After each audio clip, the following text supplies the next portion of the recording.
ব্যাধি ও বিধান চ্যানেলে আপনাদেরকে জানাই স্বাগত।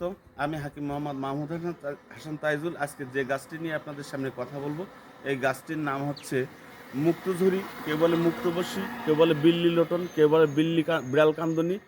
তো যাই হোক, এটা হচ্ছে সুলি রোগের একটা চমৎকার ওষুধ। এই গাছের পাতাতে দেখছেন মানুষের গায়ে যেমন সুলির দাগ হয়, এই গাছের পাতাতে এমন সুলির দাগ আছে।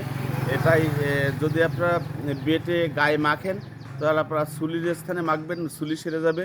আর এটি দিয়ে জাদু দেখানো যায়। এই গাছের শিকড় যদি আপনি নখ দিয়ে একটু আঁচড়া নাচড়ায় বিড়ালের আশপাশে রেখে দেন, তো বিড়াল যেখানে থাক আশপাশে এসে এই গাছটি চাবলাবে এবং কিছুক্ষণের জন্য স্মৃতিশক্তি লোপ পাবে।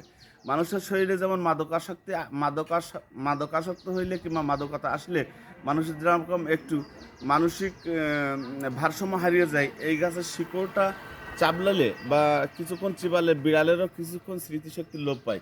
কিছুক্ষণ পরে আবার স্মৃতিশক্তি ফিরে আসে। যারা দীর্ঘদিনের কাশির সমস্যায় ভুগছেন, তারা যদি এই মুক্তঝুরি বা মুক্তবর্ষী পাতা আপনারা রস করে খান মধুর সাথে, তাহলে তাদের কাশিটা একদম সেরে যাবে।